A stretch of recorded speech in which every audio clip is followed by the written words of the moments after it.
Alright guys, Hayzink here, welcome back to the channel for another Street Fighter Duel video. This one we're going to be doing Dhalsim's trial. So for our first stage we are going to go in and obviously build the team. Because you've got Goken's going to be quite tanky.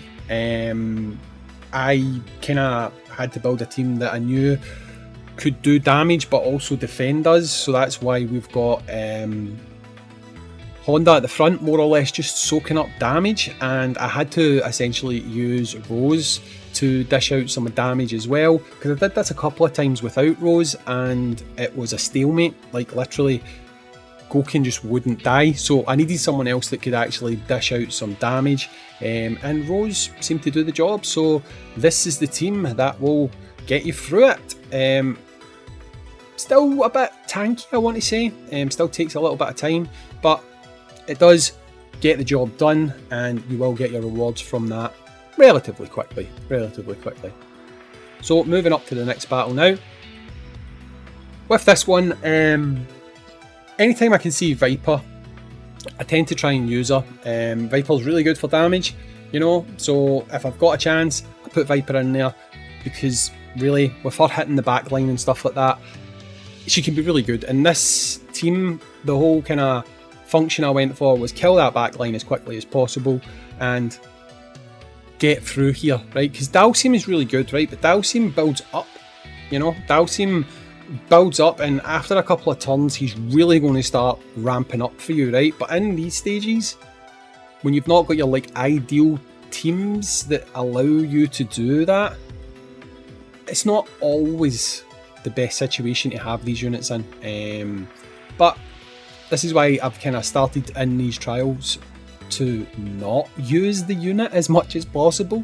But as this trial video plays out, you'll see that I do actually use Dhalsim quite a lot, right?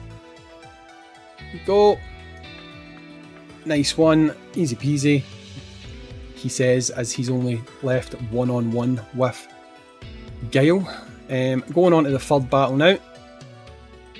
Right, so on this one, you'll be able to see the team build, you'll be able to see the combo. I think we use Dhalsim sparingly, I can't remember, honestly. I do these first thing in the morning, I can't remember, and sometimes I just say things without even remembering. So, hopefully you've seen the combo there. We did use Dhalsim, yeah, we did use Dhalsim. Sometimes I don't, so let's just try to remember. Right. Thing about these battles I've noticed is they take quite long, right? They're not the quickest of kills, but they're safe, right? And I think that is probably the ultimate thing, right? The most important thing is, are they safe? Yes, then I'll run them as a team. Anytime you've got Abel, it means you've got a good chance, right? Abel's, if you've not built Abel, build Abel. Abel is really good, really good. You want to build Abel as much as possible. You want to build Abel. He'll keep you alive, he'll help you win fights. I've spoke about it in tier lists, assist lists, all the rest of it. Abel is someone who, if you are able, no pun intended, well, there was a pun intended, right? You want to build this guy, because he's going to help you push content. And at the end of the day, that's what matters in this game, pushing content. Nothing else. That's all there is to it. So there you go, that is the fourth fight in the bag. We'll now move on to the fifth, because that's what comes after 4, yes. So I vaguely remember being a little bit indecisive with this one, however it is a first time clear. I don't know why I was going to build the original team that I was going to build, but I changed it anyway, right? I changed this, I don't go with this. I think I put Guile on the team. Did I not put Guile on the team? I'm pretty sure I did.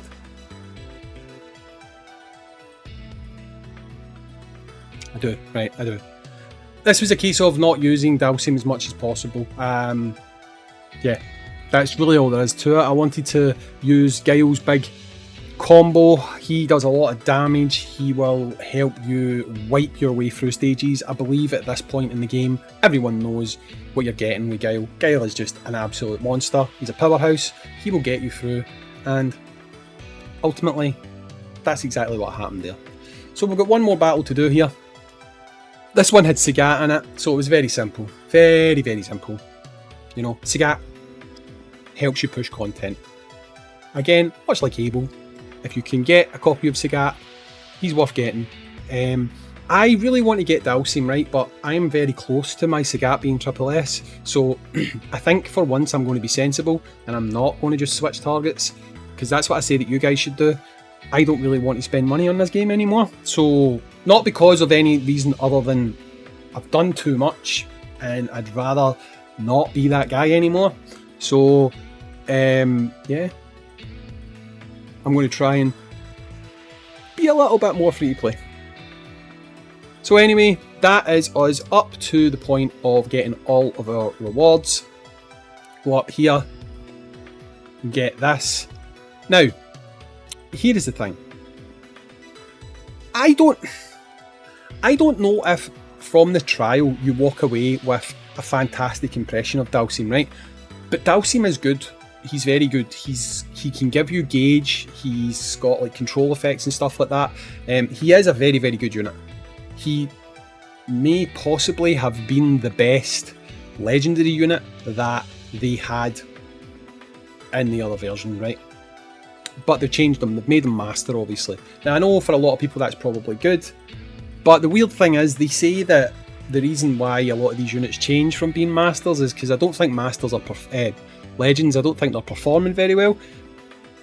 But I mean, I would kind of argue that maybe the reason they're not performing very well is you take the best legends and make them into summonable units, and then you take summonable units and make them into legends who are not quite as good as the legend who you took away. So I mean, maybe it's not that people don't have an appetite for legends, because ultimately they are factually the cheapest way to get units in this game. Other than free to play and taking months, obviously. I don't know what's going on with my cable right now. Other than being free to play and taking months, obviously, they are the cheapest way for you to max out units. So if you're someone who was... What is going on with this cable, man? If you are someone who was considering potentially dropping money on this game, a legend is something that's far more likely to tickle your fancy, make you want to go there.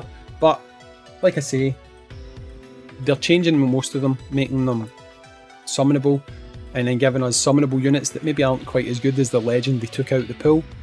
So maybe if Topjoy wants to see more interesting legends, they'll start using better legends. But anyway, tangent over. I've been Hayzink, thanks for watching, catch you in the next one, peace.